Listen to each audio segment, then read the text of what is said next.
happy na kahit wala na siya, I'll still forever make her proud.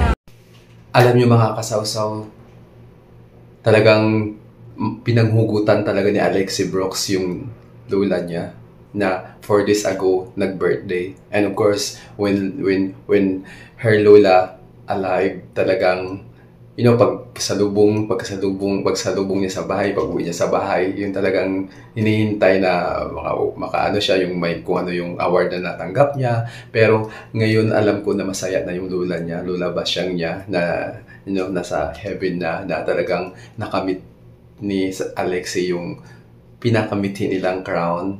And of course, di ba, napaliwanag din naman ni Alexi na from the beginning, the interviewer asking her, di ba, yung ang parang na siya, nakita na sobrang lungkot niya nung pagkawala ng lola niya, pero iniisip niya na this is for her lola naman, for her grandmother. So talagang agresibo talaga siyang manalo, talagang lahat nakalaan yun sa lola niya. So happy ako na nakuha niya yung crown niya. And of course, every single time wala siyang inanong oras ba, kumbaga nag-enjoy lang siya, iniisip na lang niya na I'm here in the competition just to compete. And of course, the friendship, yun talaga yung nagpaano sa kanya, guys, na talagang magaan ang loob sa kanya ng mga kasama niya. Kaya nga lagi kong sinasabi na when you are competing or when you are working abroad, or as an OFW, so you must be kind to other,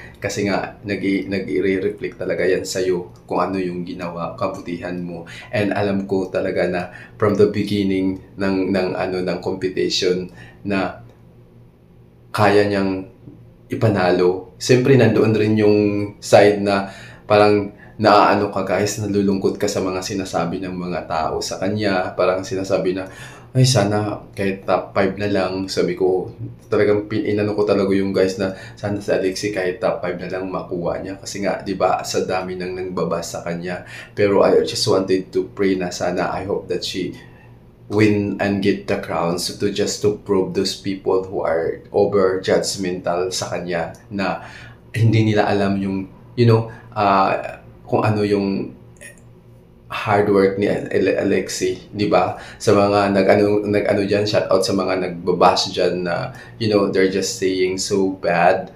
So ngayon, di ba, nilunok yun yung laway niyo. Pero I'm not getting angry with those people, but for me, sana huwag kayong judgmental, kasi nakaka-sad lang, kasi nga Alexi May Brooks doesn't compete by herself lang in international platform.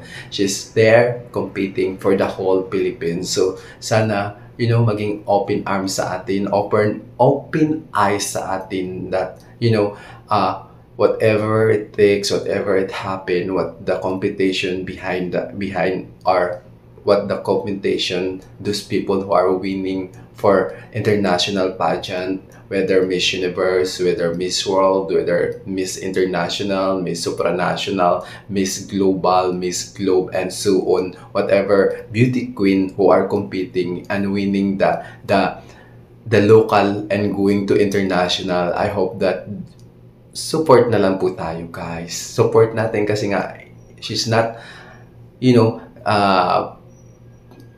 getting there to compete by herself. She's competing the whole Philippines. So yun lang yung masasabi ko, guys. And of course, I want to say thank you, guys, to those people who supporting Alexi, and for those people who are voting. Lagi kong sinasabi yan, lagi ako nagpapasalamat to those people who are voting with Alexi from the beginning, voting for the People Choice Award, who Alexi and Ukraine are on the first ranking, but the power of people from the Philippines voting push and getting on the first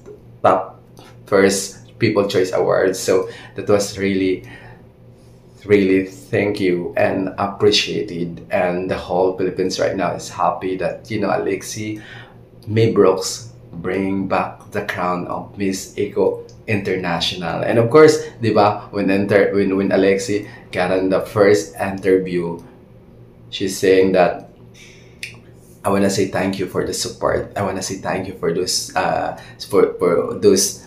there in Egypt to support me. And of course, you know, the because the competition held in Egypt, Alexandria, and her name is like talagang align talaga sa kanyang ang star, guys, kasi nga Alexi B. Brooks, Philippines. So that's all, guys. Thank you so much to those people that are still not yet subscribed. Please subscribe my channel and don't forget to click the notification bell para always updated ka on my latest video. Thank you.